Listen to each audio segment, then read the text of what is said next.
Sir నమస్కారం sir. నమస్తే.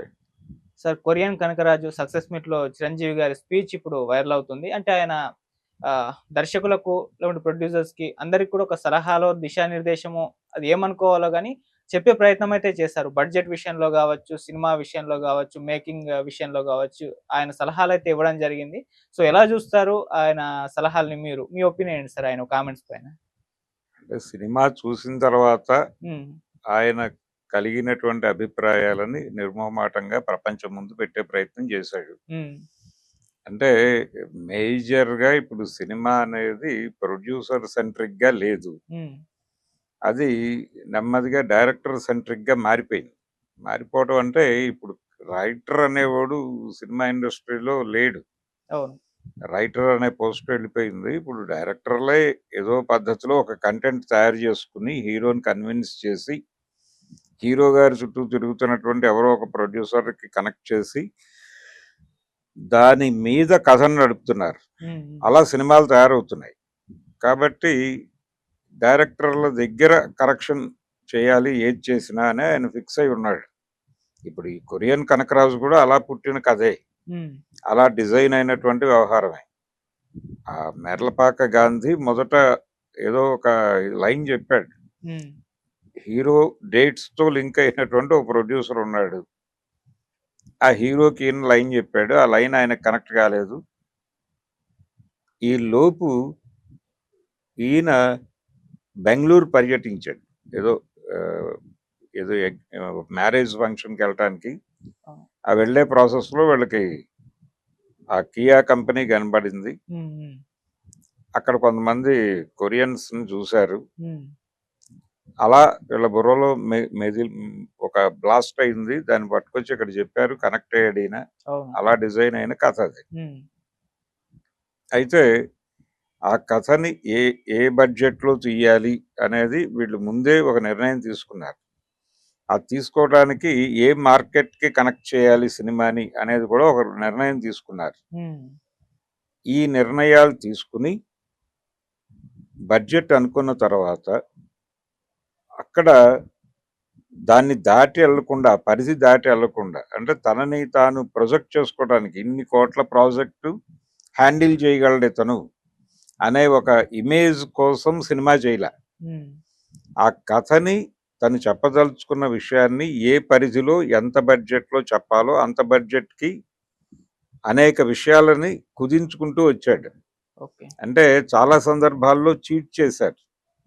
ఇంకేదో దేశంలో తీసి అక్కడ కొరియాలో తీస్తున్నట్టుగాను, ఆ పద్ధతిలో కొంత ఆడియన్స్‌ని చీట్ చేసినప్పటికీ విజువల్ డిస్టర్బెన్స్ లేకుండా చూసుకున్నాడు. హ్మ్. ఈ విజువల్ డిస్టర్బెన్స్ లేకుండా, క్వాలిటీ మిస్ కాకుండా, డబ్బులు ఖర్చు కాకుండా తీసినటువంటి పద్ధతి చిరంజీవి గారికి కనెక్ట్ అయింది. ఓకే. కనెక్ట్ అయ్యి ప్రతి ఒక్కరు ఇదే పద్ధతిలో పెడితే తక్కువలో సినిమా అయిపోతుంది. హ్మ్. రిలీజ్ అయిన తర్వాత ఆ బడ్జెట్ మీద ఒక 10-20% వర్కౌట్ అయినా గానీ 15 రోజులు సినిమాలే ఇప్పుడు. ఈ 15 రోజులు 2 వారాల సినిమాలు. అవును. ఈ 2 వీకెండ్స్‌లోనూ సినిమాకి డబ్బులొచ్చేస్తే చాలు. ప్రొడ్యూసర్ బతికిపోతాడు. హ్మ్. లేకపోతే ప్రొడ్యూసర్ నలిగిపోతాడు. అందుకని ఆయన దర్శకులారా ప్రొడ్యూసర్‌లను నలపకండి అన్నాడు.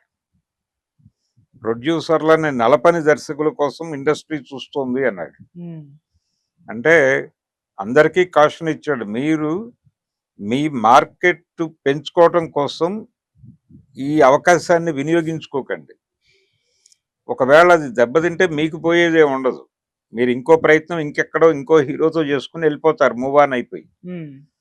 కానీ మీ కోసం, మీ ప్యాషన్ కోసం, మీ ప్రమోషన్ కోసం డబ్బులు ఖర్చు పెట్టిన ప్రొడ్యూసర్ మళ్ళీ మీకు కనిపించడు.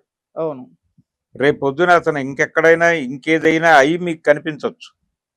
ఎందుకు ఆ పరిస్థితి తీసుకురావాలి? అందుకని కొంచెం సెన్సిబుల్‌గా ఆలోచించి మంచి కథ తీసుకొని దానికి ఎంత టైంలో షూట్ చేయాలి, తక్కువ టైంలో షూటింగులు ముగించండి. డేస్ పెరిగిన దగ్గర నుంచి ఖర్చులు పెరుగుతాయి. రోజుకు 2,00,000 ఖర్చు పెట్టాలి చిన్న సినిమా అయితే. హ్మ్. పెద్ద సినిమా అయితే 2,00,00,000 రోజుకు ఖర్చు పెడుతున్న సినిమాలు కూడా ఉన్నాయి. హ్మ్. కాబట్టి దీన్ని బట్టి మీరు వర్కింగ్ డేస్ తగ్గించుకుంటే బడ్జెట్ తగ్గుతుంది. ప్రొడ్యూసర్ బతుకుతాడు. సో ప్రొడ్యూసర్ని బతికించడానికి ఏం చేయాలి? ప్రాజెక్ట్ కాస్ట్ పెంచకండి, కాస్ట్ తగ్గించి మీరు ఆడియన్స్కి ఆ ఫీల్ ఇస్తూనే, ఆ ఫీల్ విషయంలో మిస్ కాకండి.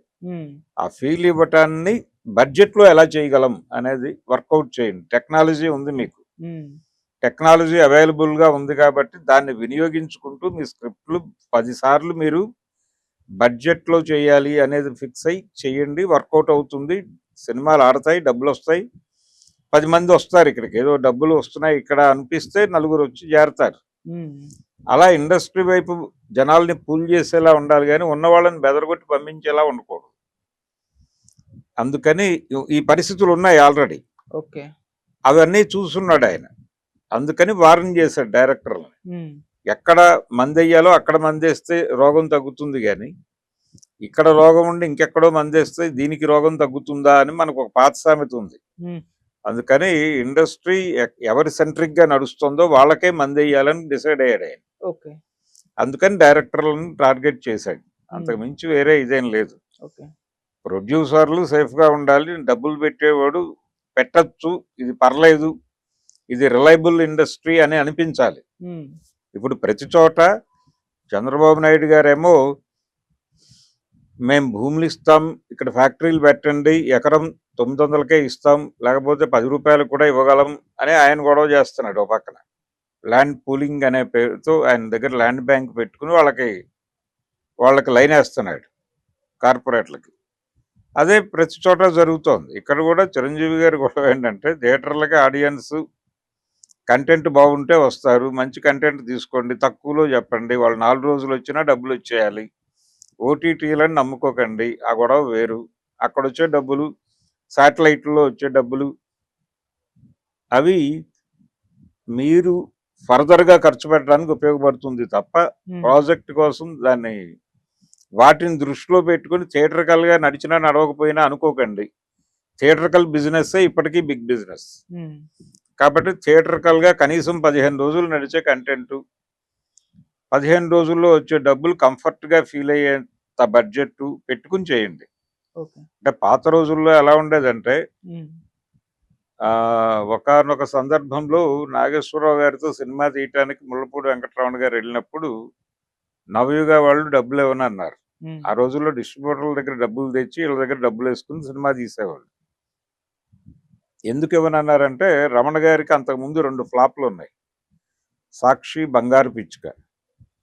అందుకని వాళ్ళు డబ్బులు ఇవ్వనన్నారు.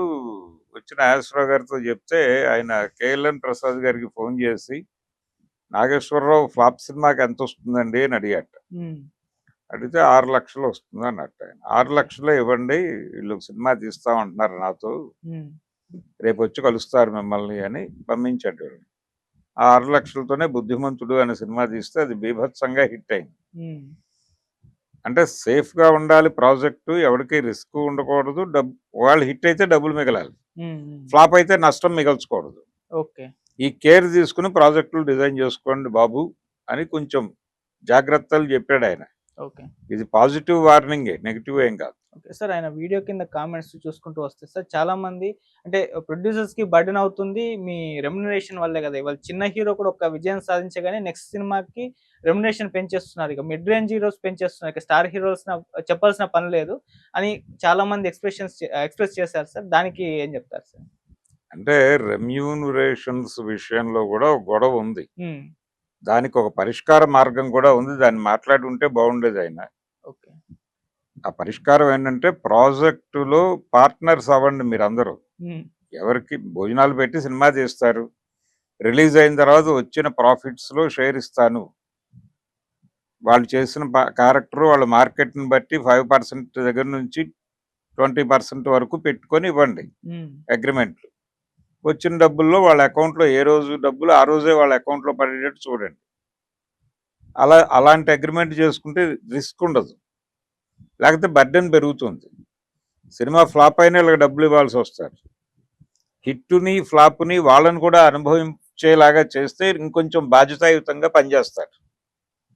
ఆ మెథడ్ ఉంది, ఆలోచన ఉంది, దాన్ని ఎవరు సీరియస్గా మాట్లాడట్లేదు, కానీ అలా చేయగలిగితే వర్కౌట్ అవుతుంది. Okay, thank you so much. Thank you.